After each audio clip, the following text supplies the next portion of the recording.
यार साक्षी किए यार साक्षी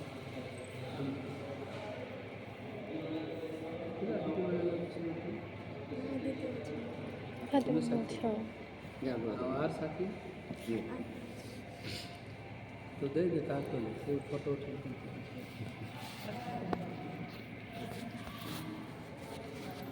पिता पुत्र एवं पवित्रात्मा नाम रे मोर प्रिय बंधुगण आपण मैंने देवालय एकत्र आसी जपरी कैथोलिक धर्म मंडल जाजक तथा समाज उपस्थित प्रभु आपण पवित्र प्रेम बंधन को मुद्रित ख्रीष्ट प्रेम को प्रचुर आशीर्वाद प्रदान करें पूर्वर दीक्षा स्नान द्वारा से आपण मान को पवित्र एवं वर्तमान से एक स्वतंत्र संस्कार द्वारा आपण मान को दृढ़ता परिपुष्ट करुच्छन्ति जेपरी आपण माने सारा जीवन परस्पर प्रति चिर विश्वस्त रही विवाह जीवन कर्तव्य मान पालन कर समर्थ हो पारे। अतएव मंडली सम्मुख में आपण मान अभिप्राय प्रकाश करने मु आपण मान अनुरोध करुच्ची। सरोज और रूपाली आपण माने वैवाहिक सूत्र में परस्पर आबद्ध होगापी स्वेच्छा और सरल मन एठाक आसी कि आपण माने पति पत्नी हिसाब से परस्पर को जीवन सारा प्रेम और आदर करेंगे कि आपण माने संतान मान को प्रभुंकर वरदान रूपे ग्रहण करी ख्रीष्ट और तांको मंडलीर नियम अनुसार से मान को लालन पालन करेंगे कि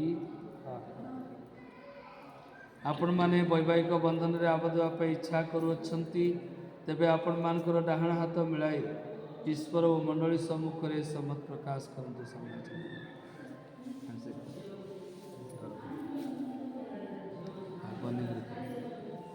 मु सरज तुमको रूपाली को मोर पत्नी रूपे ग्रहण करुच्ची मु तुम निकट में प्रतिज्ञा करुच्ची जे सुख व दुख सुस्थ तथा रुग्ण अवस्था तुमर विश्वस्त साथी हो रही एवं जीवन सारा तुमको प्रेम आदर करी।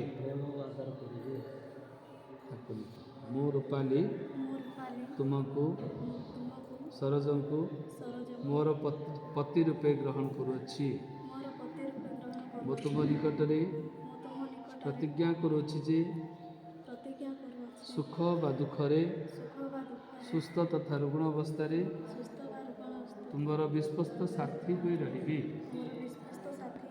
एवं जीवन सारा तुमको प्रेम और आदर करी।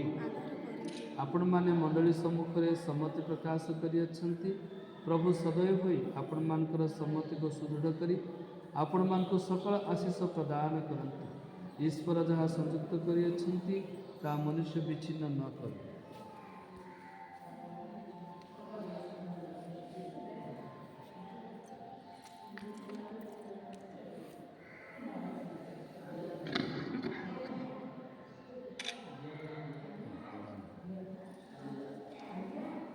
आपण मानकर प्रेम और विश्वस्ततार संकेत रूपे परस्पर को देउथिबा एही मुद्रिका और वस्तु गुड़ी को ईश्वर आशीर्वाद करते।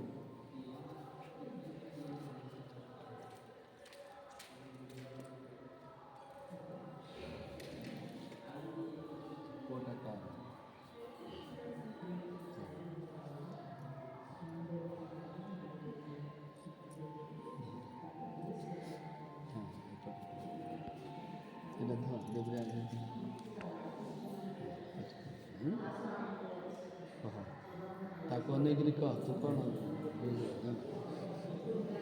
रूपाली पिता पुत्र एवं पवित्रात्मा का नाम रे मोर प्रेम और विश्वस्ततार चिन्ह स्वरूप यही मुद्रिका ग्रहण कर।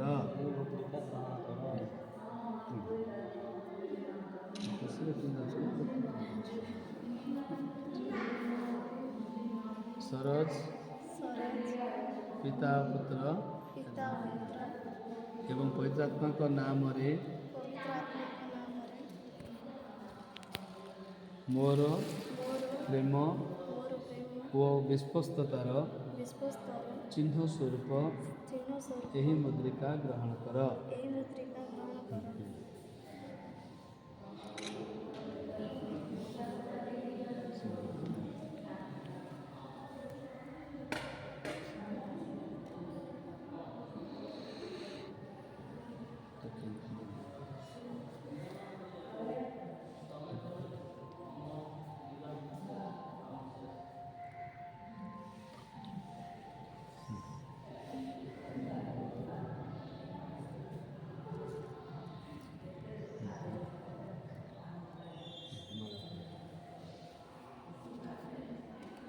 ମାଳା ପିନ୍ଧାଇବା ପରେ ସେ ଏତ ମୁଣ୍ଡିଆ ମାରି ତା ପାଦ ଗୁଣିକରି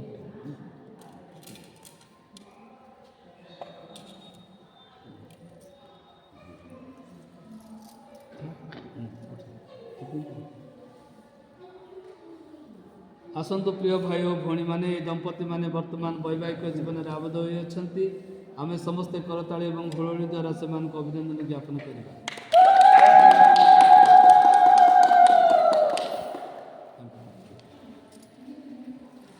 ଏହି ଦମ୍ପତିମାନଙ୍କର ବୈବାହିକ ଜୀବନ ସୁଖମୟ, ପବିତ୍ର ଏବଂ ଫଳବନ୍ତୀ ହେବା ଉଦ୍ଦେଶ୍ୟରେ ସଦାପ୍ରଭୁଙ୍କ ନିକଟରେ ଆମେ ପ୍ରାର୍ଥନା କରିବା। ପ୍ରଭୁଙ୍କର ପ୍ରାର୍ଥନା।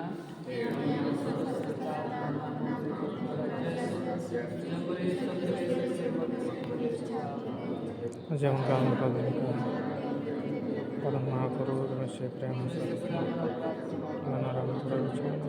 रक्षा कर। परमपिता समग्र विश्वर सृष्टिकर्ता, तुम्हें स्त्री पुरुषों को निज अनुरूप सृष्टि करियछ। तुम्हें वैवाहिक जीवन आनंद उत्साह निज सहित विवाद संयुक्त होता तुम बंधु निमंते आगे सविनय प्रार्थना करुछु।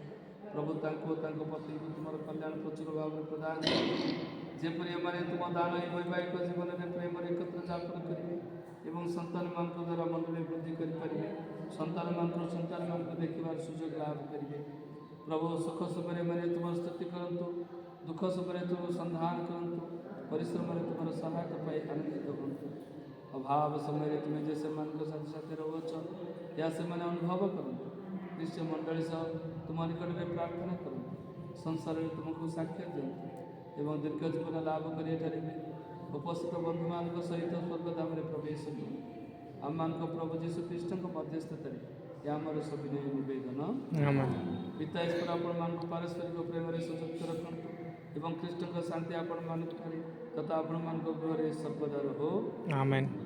आपण माने संतान मान प्रशंसा मित्र मान सांत्वना पातु एवं समस्त आपण मान संगे शांति वास करंतु। आमेन। आपण माने संसार रे ईश्वर प्रेम साक्षात दियंतु जेपरि दीन दुखीगण आपण मान उदार बंधु को देखिबे ओ अनंत जीवन सुख रे आपण मान को स्वागत करिवे। आमेन। सर्वशक्तिमान परमेश्वर पिता पुत्र एवं पवित्र आत्मा आपण मान वैवाहिक जीवन को सुखमय, पवित्र एवं फलवंती करंतु। आमेन।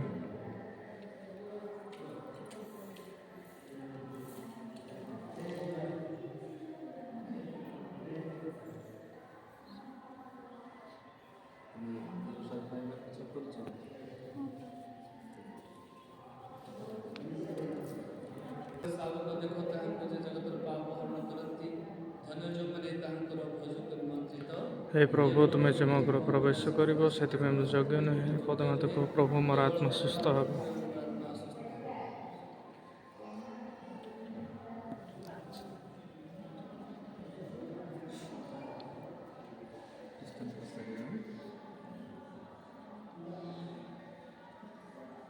शरीर